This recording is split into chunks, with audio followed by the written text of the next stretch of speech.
Hello, and welcome to another video. In this video, I'm going to semi-commentate. I'm not necessarily going to commentate the video and what's happening, but I will explain some things for you guys that are interested in playing Rage. First thing I want to say is thank you for the support on the previous video, not the grading tier list one, but the one where I asked for ideals. You guys give me tons of nice ideals. Excuse me. One thing I really want to say about that is that obviously I appreciate it. I worry about how to put it, like ranked, I don't know, like how to describe like ranked things, and I'm not too like into the ranking anymore. Obviously I do like 10 kill games, but that's really all I've enjoyed for like the past couple of seasons. I mean, to be honest, I've always just preferred that. 44 DPS can be fun when it's actually competitive, but chances are most of the time matches just aren't that competitive, and class balance is probably at its all-time worst, so I'm just you know, kind of jaded about it too, so there's no promises there, but I will definitely try to queue up and play some games, whether it's, you know, on or off stream, and try to give you guys some commentary there. There's one thing that I've always wanted to do is kind of like review footage. I know other people have been able to do it, and it's something that I've always wanted to do personally, but nobody has really given me like anything to work with.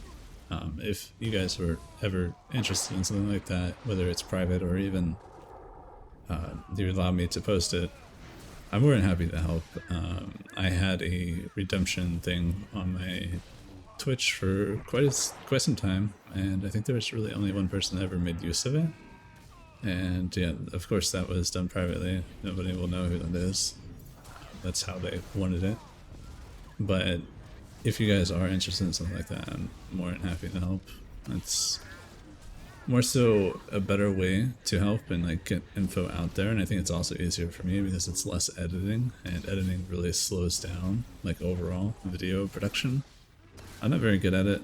I don't really know what I'm doing, so it's really tedious for me to like go through and do all of that stuff. That's why I prefer to just make music or just a relatively like simple commentary like this is really easy for me to make because I'm just sitting here talking to you guys, and obviously I'm watching the video back too, which is interesting. I might as well explain a couple of things of like what's going on in this match, because I assure some of you guys if you don't play Rage you have no idea what's going on or what I'm even doing.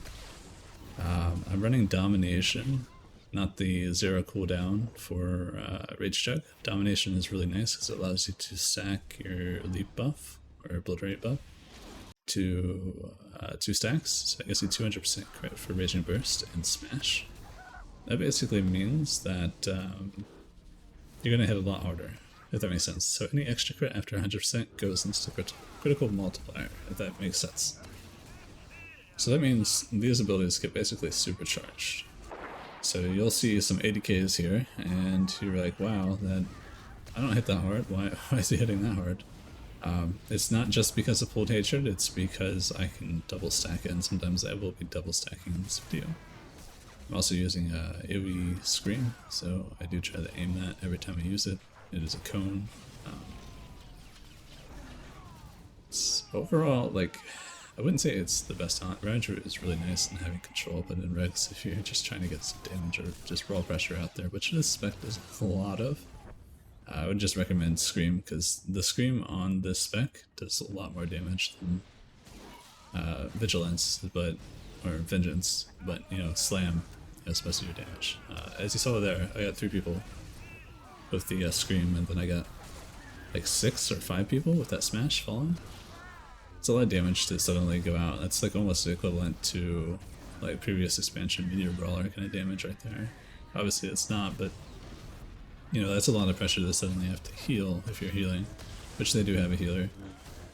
And because they're all warriors, their defenses don't really mitigate very well.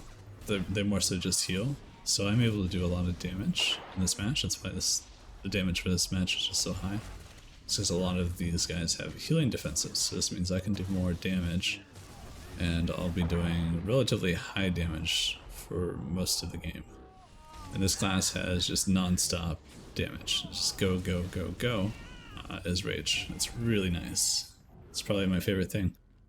Unfortunately, it has only like 10% DR. You can kind of like keep that up permanently. It's like a 2-second downtime if you are just, you know, activate your keyboard and you're hitting your buttons. But like not even having a damage reduction on Endure really makes it just squishy. I do hope that they give it like something more, like just DR wise, because it just needs a little bit DR, or even just like a rework to Endure. I think that would be really nice. I've always wanted Endure to get like reworked because it's the only like double-edged sword ability left in the game. It's been like that for a while. And Dying Ragers take health from you. It doesn't do that anymore. It take about 50% of your health. And then we had Consuming Darkness, which would take health from you each time you activated it. Doesn't do that anymore either. So it does seem a little weird why we've got, you know, still one ability that works, you know, like that. Because they got rid of most of them. So why not, you know, rework it, and it would definitely help Jug a lot more. I miss the days where Juggernaut was a little bit more tanky than what it is currently. Like right now it's like a sponge. It'll take a whole bunch of damage, and once you hit that damage threshold it just dies. And a lot of classes right now can meet that damage threshold pretty quickly. So you're like paper rather than a sponge, which feels not great. I'd be completely okay with losing some damage. Like, I'm not gonna lie, the damage that we have is way too high. Cut to pieces. Even last expansion I felt like it wasn't okay. I did 50k. Last expansion in Arena with cut to pieces. This is like, I don't know. It's obnoxious and it's unheard of. Like, for example, like in that match, I've seen like 43k was like the highest for Hatred. Like, I don't know. Obviously that's Arena and people are stacked, but it's still like, if you're able to do that much in Arena, obviously, you know, perfect situation mostly. Obviously the perfect situation would be going against like mercenaries, but in a situation it was not against mercenaries. Because then a mercenary would give you rage, which would only help you at the beginning, at least in 6.0. You don't need the extra rage anymore. Because the way Enrage works now, and the amount of times that you can just slam, it was a little bit different last expansion, but this expansion it's even more obnoxious and more overpowered because it's so easy to get it to start going. Because then you can hit Enrage and get the 50% crit, or you can take the healing one, so you have a higher chance of just getting it off all the time. And excuse the pixelation here, is just because I'm alt-tabbing, I'm full screened. I didn't know it did this. I'll definitely not do this in the future. But I really think Cut to Pieces just needs reworked. As I said, you know, I feel like it needed to happen last expansion, but Forcebound existed and so many other things existed to stop it from, you know, doing anything. So I'm hoping that it just gets completely redesigned. I hope that, you know, redesign for it is pretty cool. It's just currently nothing beats somebody just hitting slam over and over and over. Like, there's literally nothing that beats it. It's just a one button thing. And then Rage's damage is pretty high. I mean, I'm okay with that. I just feel like it should get just a little bit of DR. And I think the rework of Endure Pain would probably be a good way to do it. Maybe make it give you less health as a heal. And maybe remove the maximum health gain and then tie some DR to it. Because like the current healing that you would get from it, if you were to say take away the negative effect, I think it would be a little bit too overpowered, because that means you could always use it anytime that you're not full health. So making it a smaller heal, like overcharge, and then apply some DR to it, I think that would be a pretty good thing, because then you want to use it like when you're taking damage, but also when you're not full health. Just not having DR access is just a little awkward. Overall, this game was pretty good. I enjoyed it. sorry that I didn't go too much into like how this is played, but definitely in more complicated matches, I will definitely try. I think arena is probably best for that. But other than that, I hope you guys have a wonderful rest of your day.